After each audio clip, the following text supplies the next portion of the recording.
A young boy pulls a toy car made from junk, plastic spoons and a bottle. To him, it's a prized possession. Nearby, the people line up filling jugs with water from a well. There is no other place to get it here. On the streets, trash just piles up. Garbage pickup? There is none. This is Haiti. Open sewers run like rivers, filled with styrofoam, clothing, plastic bottles, everything imaginable.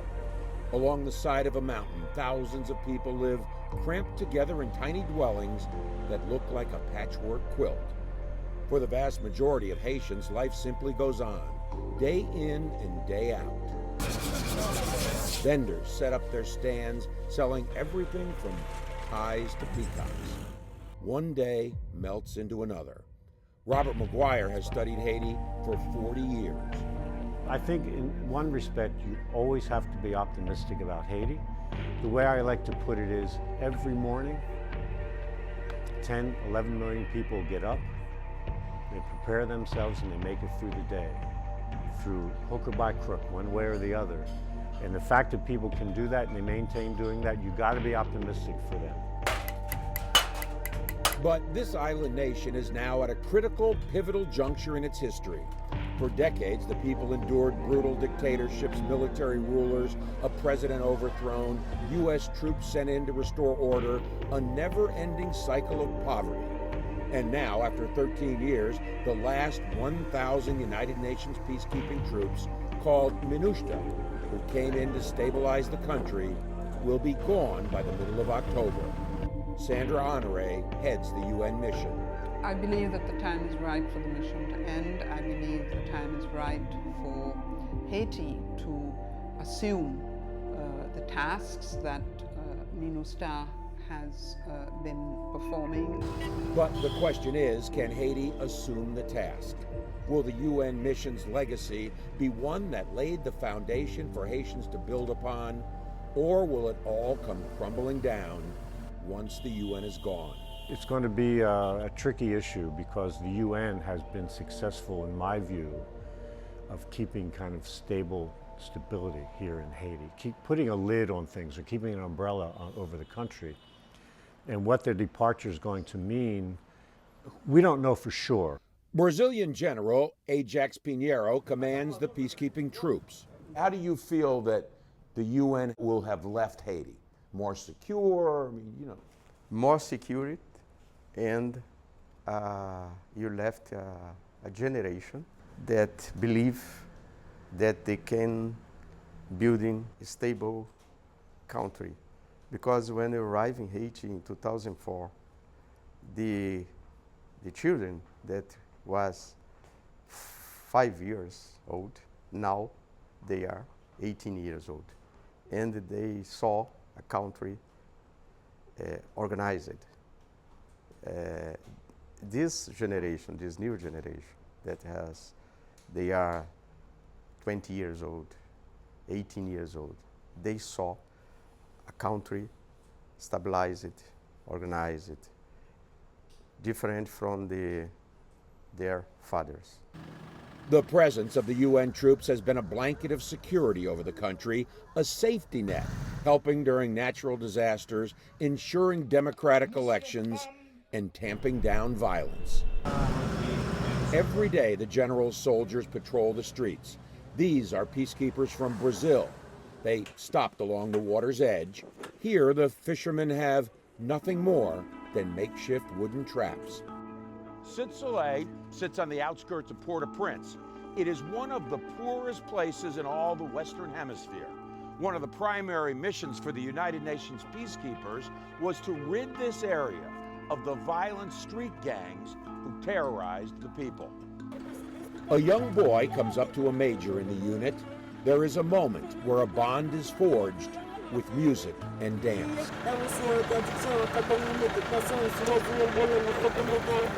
This, the boy will likely never forget. Another child with barely any clothes embraces me. Hello. This, I will never forget. And it is how General Pinheiro wants his men to operate, close to the people. Because the troops was not here just to promote a security environment, but to help people. We stay in these 13 years close to the population, the poor population. My troops understood this in the past and continue to understand. We work together with the community. At the end of the patrol, back at the base, the soldiers walk through a basin of bleach. It is, they say, the best disinfectant, the best deterrent against cholera. This, too, is part of the UN legacy. At least 10,000 Haitians have died since the disease surfaced. It has been linked to UN peacekeepers who arrived after the 2010 earthquake. And it took 6 years for the UN to issue an apology. I must say that ever since the outbreak of the epidemic in 2010, the United Nations has stood solidly by the government of Haiti, the Ministry of Public Health and Population of Haiti, and has supported the government in mobilizing some $360 million worth of support to fight the cholera epidemic. Cholera is not the only scandal the UN has faced. Its troops have been accused of running a sex ring and exploitation of Haitian women. Meet Rosemina. She asked us to conceal her identity. She is scared people will think less of her because the father of her child is a soldier who was attached to the UN peacekeeping mission here. We were lovers. We were together, but sometimes he used to force me to have sex with him. Rosemina was 16 years old, a minor, when she became pregnant. Rosemina, what were the things that you were promised by Julio? He promised me a house when I deliver. He'd take care of the baby and everything, but it's just 2 months after I've delivered when I realized it was all lies, when I started having no news from him. That was 6 years ago. The soldier, 3 times her age and from Uruguay, she says, sent her $100 once. Rosemina's story is not unique.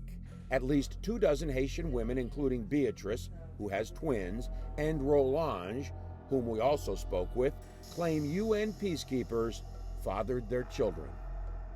What Hector did to me, I hate him.